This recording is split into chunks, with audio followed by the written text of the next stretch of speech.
Enough with the clickbait. Enough with the rumors. You want the latest metal news, real news, served raw and unfiltered? Then you need Metalheads Podcast. No bull, just the riffs, the releases, and the rage. Tune in live every Friday at 10 p.m. on NPR or dig into the archives and the latest headlines at riffwiremag.com. Get your horns up and welcome to Metalheads with Riffwire Radio. G'day, we're talking with Gregor Mackintosh from the band Paradise Lost. They're about to release their 17th album, Ascension, on September the 19th. You must be excited about that. Yeah, so it's that in-between period where you finished the record months ago and it's due to come out, and then you've got like 3 or 4 months to second guess yourself. So I'm excited for it to come out so I can stop second guessing myself, because you have a couple of months where you just think, is all this not good or is it good? Or, you kind of just wonder whether it was all, you did everything right or not. But I mean, that's the reason you put it down. You put it down, then you're supposed to forget about it till it comes out. But yeah, excited for it to come out. I'm excited to see what people think of it. The songs so far that have come out seem to be received well, so positive. Oh no, that's awesome, mate. And I've been lucky enough to have a listen to the whole album a few times now, and dude, it's an absolutely killer album. I love it. So you can't be upset about that. It's a good album. Well, that's one. I'm sure you're gonna get many more. I'm absolutely positive of it. It really is. It's a really good album, and you've got what I really enjoyed. You got lots of variety on there. It's I mean, it's a Paradise Lost album, no doubt about it. But there's lots of variety in there. You sort of show you show what you guys can do, which I think is absolutely brilliant. It just really you flesh it out.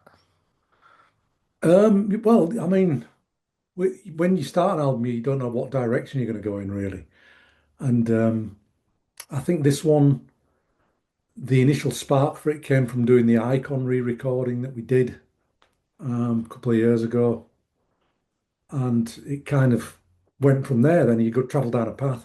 Some songs stick to that kind of format and some songs veer off. But, I'm a big believer in albums should ebb and flow, so I've light and shade there. So, if everything's heavy, then nothing's heavy, So yeah, that's why we try and keep it like kind of have a bit of variation on there.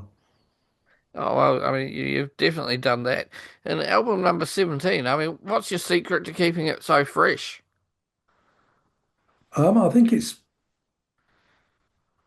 like consuming music in a similar way that you did when you were a teenager. So still having a voracious appetite for finding new music and being excited about something and learning. It's a constant learning curve for me. Every time you think you've heard it all, something else comes along and you're like, wow, what's this? I mean, I'm no different from everyone else in one respect, that the major influences I have stem from music you got into between the ages of like 13 and 19 or something.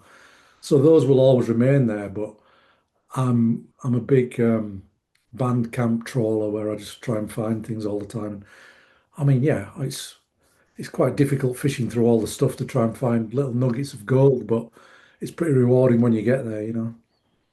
Oh, that's right. And it's quite interesting because, I mean, a lot of people tend to, when we get to our age, sort of settle on what we used to listen to.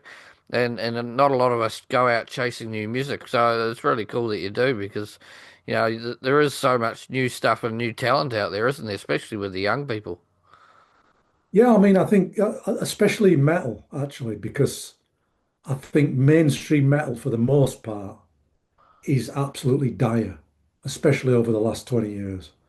It's just so homogenized and everyone has the same drum sound, everyone has the same guitar sound. The formulas are the same, the influences are the same. But then you go to like the underground, or it's not even really the underground, it's just not mainstream metal, not big selling metal acts. And you find some really interesting stuff, some really cool production ideas, really cool musical ideas and blends of things. And yeah, that's usually where you find on the fringes, you find the exciting stuff, I think. Oh, it's definitely the case, eh? And I mean, I'm fairly lucky with what I do. I get to interview all sorts of different people, and most of them are not mainstream. So I get a taste of that sort of thing. So it's pretty cool, and especially when you get to talk to them and you get to see their ideas on what metal should be now and all that sort of thing. Because metal's changed over the 3 decades that you've been doing it. Yeah, I mean, I didn't really grow up with metal like the other guys in our band did. I came up through the punk scene and then through the goth scene and then into metal. So I wasn't really um, dyed in the wool Maiden fan, Metallica fan, and all that. It wasn't that passed me by completely. I was into Motorhead. That was the kind of crossover band that everyone was allowed to like. Um, but yeah, so I don't really. I'm not qualified enough to say what metal should be at the moment because I was never that qualified. I've always been a bit on the edges of metal. Oh, I think metal's yeah, is a current is a evolution that keeps on going, and it's the evolution that's going through now is completely different to how it was, and we need it because, like you say, metal is dying the old formula stuff. So we need some fresh blood.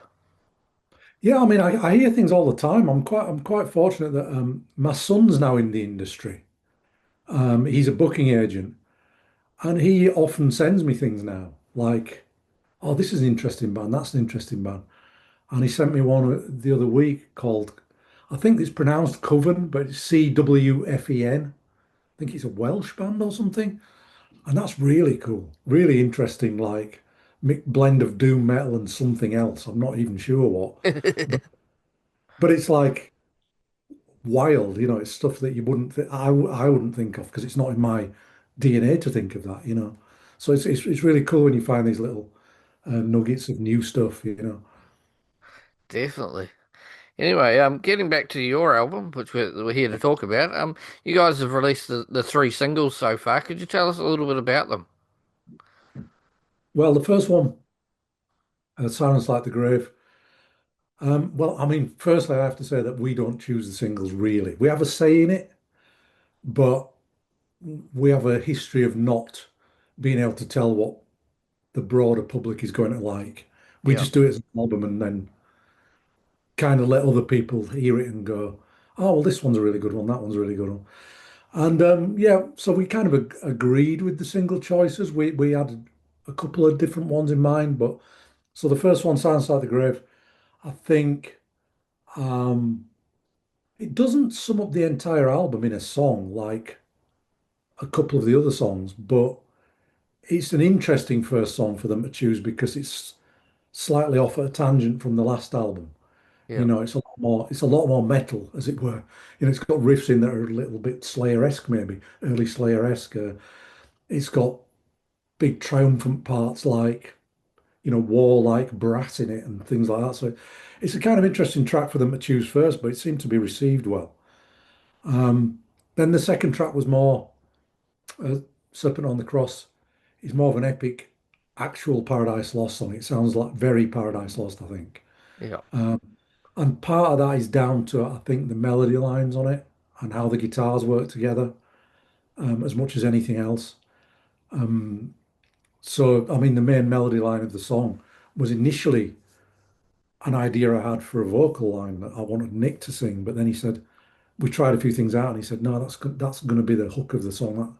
That's going to be a guitar line. So, and then that's how that song, it kind of grew from that melody line around it. Um, and yeah, that's more classic era of Paradise Lost, mid 90s maybe type of era thing. And then the latest one, Tyrant Serenade, is, I don't know, it's a blend of styles between the mid-90s stuff and maybe sort of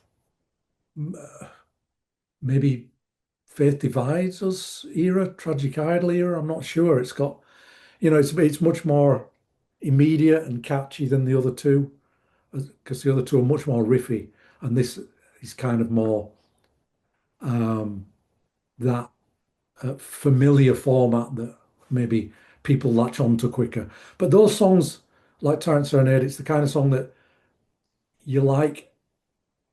It's much easier to get into.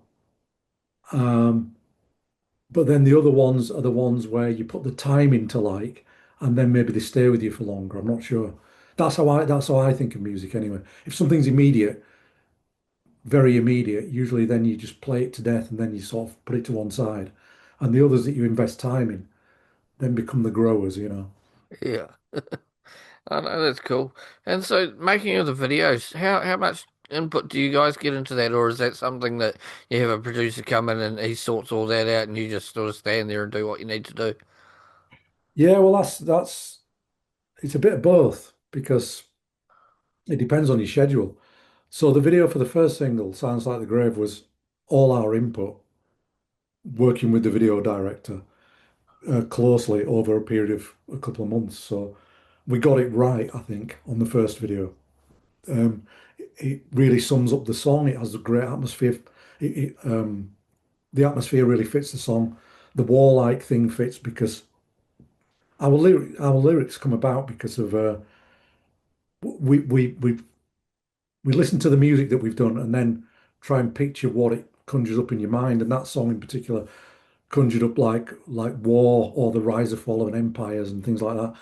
And so that's what the song became about, and that's what the video portrays. So yeah, we got it. We hit really well on the first one. The second one, we were on tour with King Diamond, and the label said, "We need a video." And we said, "What do you want us to do? We're out here."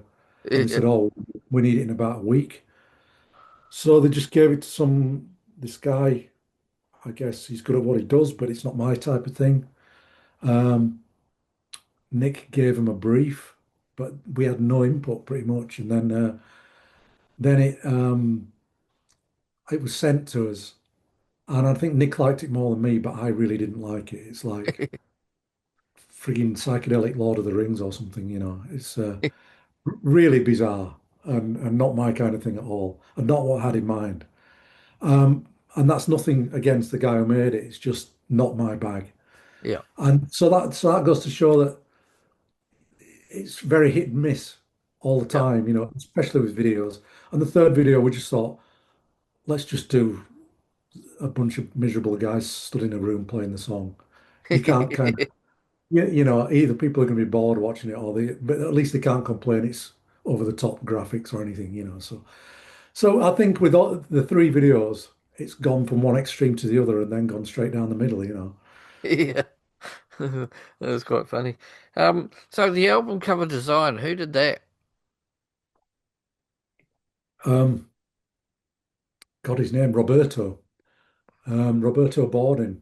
He's a guy who we had suggested by our management. And well, I mean, the cover itself is it's an old painting called The Court of Death by Watts, George Frederick Watts. It was a Victorian artist.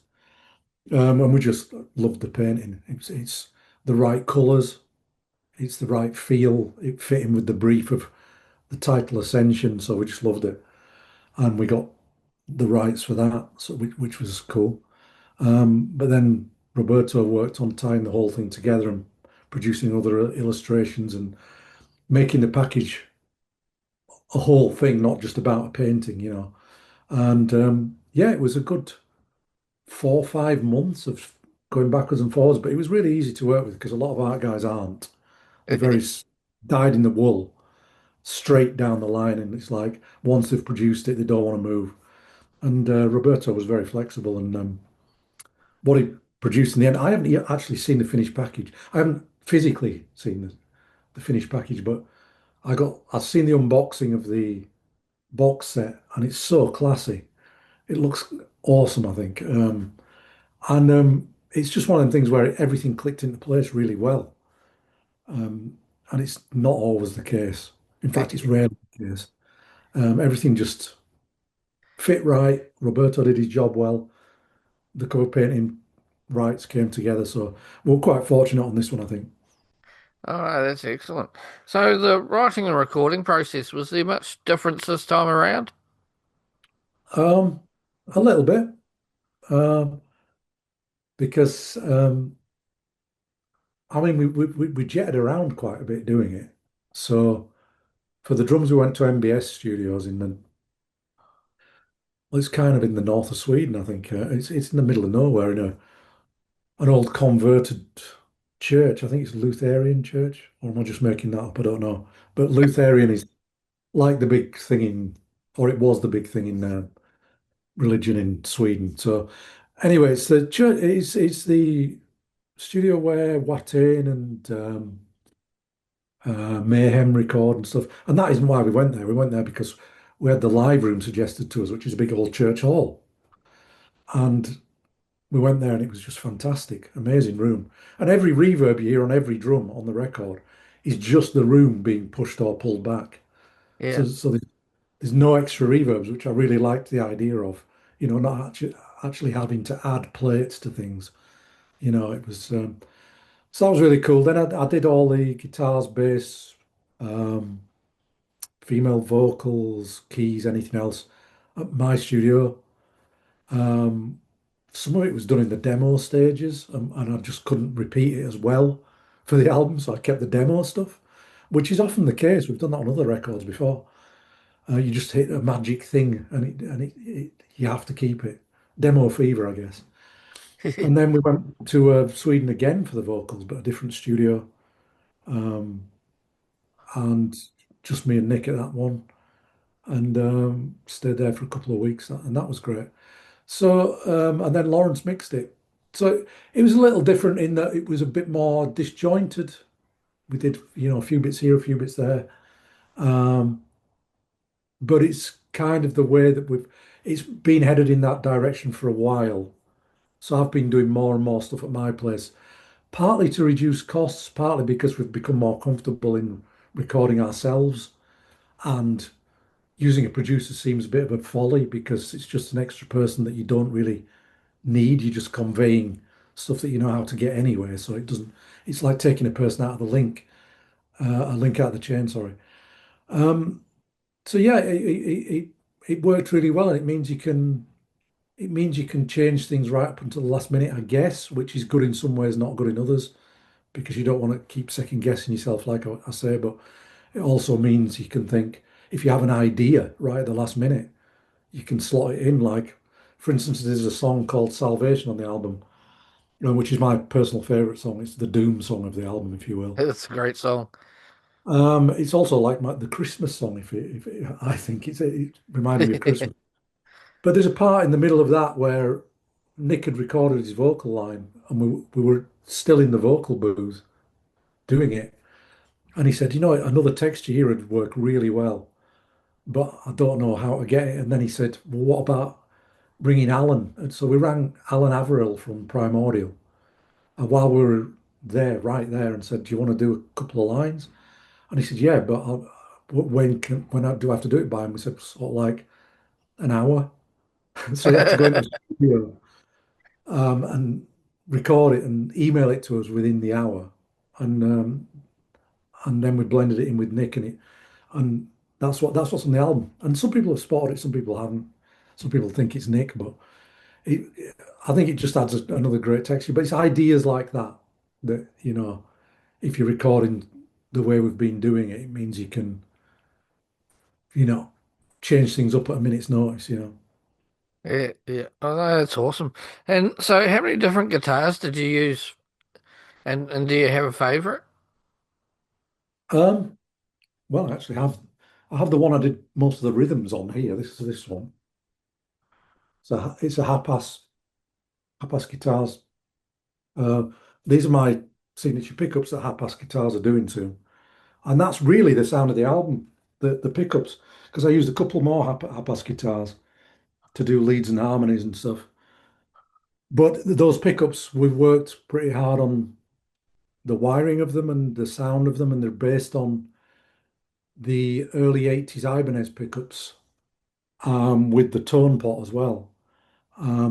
And what they do is they kind of give that um, it's a sound that metal producers try and get away from these days because they don't like the boxy sound, but I love that sound. So it's like a almost like a cocked wah sound, but it's got like a mid bump about 500 hertz, and when you roll the tone off, it gives it even more of a bump. So you get that real sort of rounded sound. Um, so yeah, the pickups are kind of the main thing, but Hapas guitars really came through in doing those for me, and I've been playing Hapas for a few years now, and they're just so comfortable to play. So it's various different Hapas guitars I used on the album. Excellent. And so, do you have any sort of like warm up techniques that you have to use before you start playing, or do you have any sort of like rituals or anything that you do before you start playing? Usually I spend about, I suppose maybe 10, 15 minutes doing some scales just to get, you know, the cramps out of your hand and get the picking hand flowing a bit faster. So that's the main thing I do. I do that for live when I play live and in the studio. I just run through a few scales. Um, but that's it really. The rest of it's all in the feel for me. I've never been a widdly guitarist, so Yep. it's about finding the right tone for the right part. On some parts on this album, I had two wahs in conjunction actually. Weeping Demons I use because although I'm going to be using Morleys live because they're optical, you can touch them and switch them on, take your foot off the turn off. But in the studio, I was using these Weeping Demons that I've used for years. They're Ibanez, um, and they're not as easy to find as they used to be. But you can pick the frequency, you can pick the cue, you can pick the blend, and you can adjust to suit.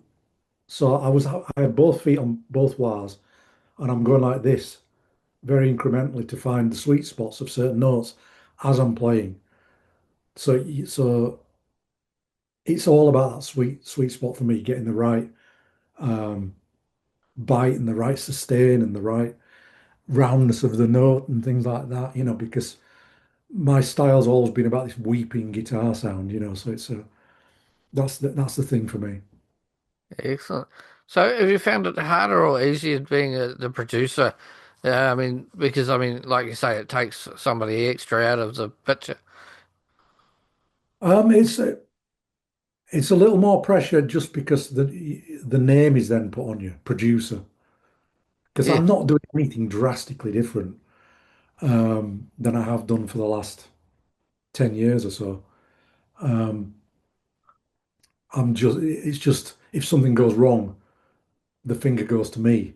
So that's where the pressure comes from. The rest of it is it's kind of what I've been building towards for quite a few years, which is, you know, I've been learning for a long time. I've been in studios for well over half my life. Um, so I know what I'm doing, but yeah, the pressure is all the band and label and management looking to you as the producer. And if you don't deliver it right and at the right time, then it's your head on the chopping block, which that's the first time I've had that. So that was the little bit of extra pressure. Yeah. Awesome. Well, we've only got a few minutes left with you, so I've got three last questions before we let you Yep. go. First off, Strigoi and Host. What's happening with them? Anything happening there? Good question. Strigoi, we're leaving that as an open-ended thing. So there's no plans to do anything right now. Um, but it's if the inspiration takes us, if something really inspires us to start doing something, then we'll do it. So it's going to be an open-ended project, which I think is the best way to do it because it is a passion thing anyway, because it's so extreme. Yeah.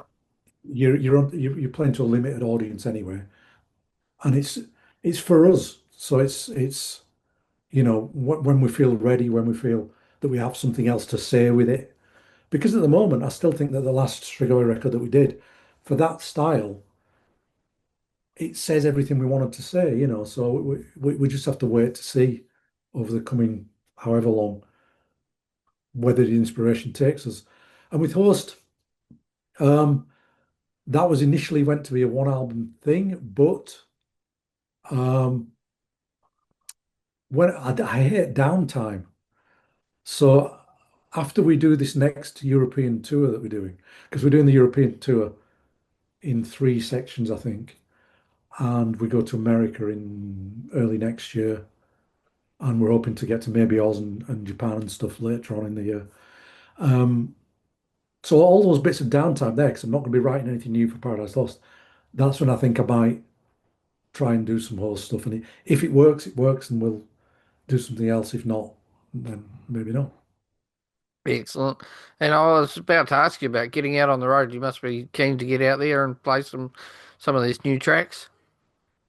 Yeah, yeah. Well, we haven't actually we start rehearsals for it in about 2 weeks, doing the new stuff because we've been out constantly for the last 4 months, so we didn't have time to rehearse up any of the new songs. Because we toured South America, Mexico, North America, came back, and we went straight out with King Diamond in Europe and straight into summer festivals. So I've just had a week off, basically the first week off I've had in a while. And then in 2 weeks, we start rehearsals for playing the new song. So yeah, I'm quite interested to see how it goes. And um, we're prepared. We're prepared. I think the Serpent on the Cross, the second single, we're thinking of maybe opening with that one. So that's going to be the one that we're going to have to really set the scene, nail it really well and get it. And that'll set us up for the rest of it. It must have been pretty cool going out with King Diamond. It was. I was a Merciful Fate fan. I liked some King Diamond stuff. It was a little bit too theatrical for me personally. But I know Aaron and Nick in the band were huge fans. Um, so they were out every night watching him, Yeah. out front and stuff. But yeah, it was great. And the band are such nice guys. I mean, Andy LaRoche was really nice to me. King's great. All the rest of the guys, it was very family atmosphere on tour, and his stage set, his crew, how they throw it up and take it down every night. It's a logistical nightmare, but they managed to Yeah. do it. Yeah. Oh, mate, that's awesome. Oh, one last question for you, and that is words of advice for young musicians. I would say the thing I've always stuck by is be stubborn, stick to your guns. Don't don't be swayed by scenes. Don't be swayed by audiences and um, um, popularity of things. Just stick to your guns. If you feel like something is cool, stick to that and do it. And also don't take yourself too seriously.